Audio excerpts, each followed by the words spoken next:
Hello everyone. Today we will be giving you a walkthrough of the 2028 general election in our beautiful state of California. For explaining purposes, we will not be using real politician name or party's name. This is an informative video and acts depicted are not representative of real results or events. First, we will be talking about House of Representatives and incumbency versus challenger, with incumbent Republican Vaughn versus Humcrap challenger Josiah.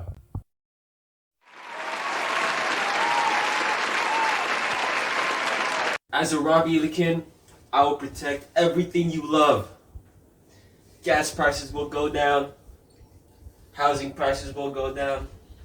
And best of all, a Chick-fil-A sandwich will cost no more than $3. Vote for me again, and I guarantee you guys all these things. Hello everybody. As a Humcrap, I'm here to tell you that the Republicans have managed the economy terribly. Ever since they've come into office, the Chick-fil-A sandwich has gone all the way up to $17, not including tax. If you vote me into office, then I promise that I will lower housing prices to $750K. I'll lower the Chick-fil-A sandwich down to $2, and I'll cut wasteful spending on things like the Robbie Museum.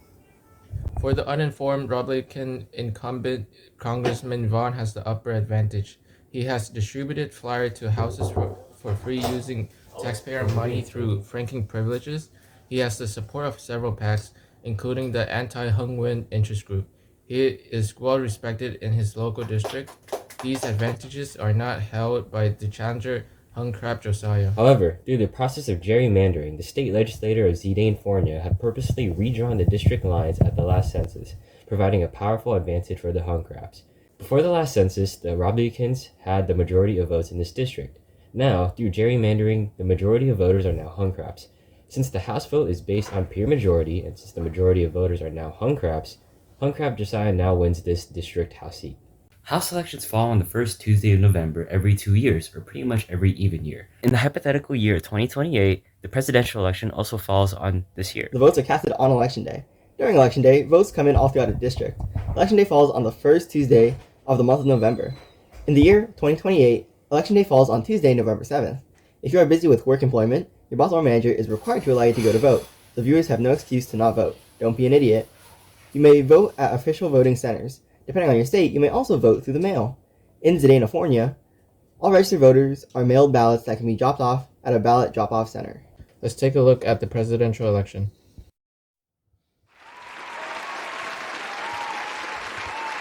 Alright.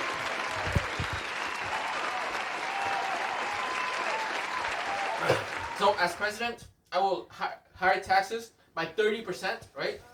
This, in theory, will make all insurance free, health insurance, life insurance, death insurance, house insurance, especially accident insurance, right?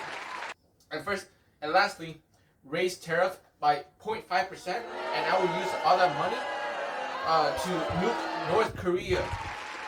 My hero Matthew McConaughey, he went down, but he did not accomplish his nuke in North Korea. Alright, stage is yours. Thank you, everybody. You should vote for me because this dude Hung is short. He's also stinky, and he failed AP Gov. Vote for me for president for 2028. Make the river wet again. Hey, what did you say to me? Hey, yo, what? Hey, Scrap! ow, hey! Let's take a look at this random voter now named Benjamin Nguyen. Go ahead and cast his vote on election day. Let's follow him to see how he votes. Let's go steal his ballot. Benjamin voted for challenger Humcrap Josiah. However, we can see that he voted for Republican Mr. Robbie for presidency. Voting is called split ticket voting. In some states and districts, like the one in California in our local area, you can vote for two different parties for open election seats. So in Benjamin's case, he voted for a Humcrap representative, but Mr. Republican for president. However, unlike the pure majority of votes that win House seats, presidential elections, they do it a bit differently. They do it through the Electoral College. The Electoral College is a group of electors who cast the official vote for a state for the presidency, not you. This group of 538 electors cast a vote for a president, with the majority determining the winner. A candidate needs 270 votes to win office. The number of electors states have is determined by the number of House and Senate seats. Additionally, Washington, D.C. is given 3 electoral votes even though they are not a state. A common misconception is that electors are congressmen themselves. They are not. They are chosen by political parties. What it really is a group of 53 people chosen by political parties who votes according to whichever candidate wins the majority in the state. When a certain candidate wins the majority of the popular vote in a state, all of the state's electoral votes are given to that candidate. So, the state of Zidane-Fornia, the Robilicans, won all of the state's 54 electoral votes. So the cold hard truth is, your vote doesn't directly go to the president. The system of voting is how it works in most of the 50 states, excluding Maine and Nebraska. Now let's cut to the polls to see what the results are. Statewide, Robilican Mr. Robbie has won presidency.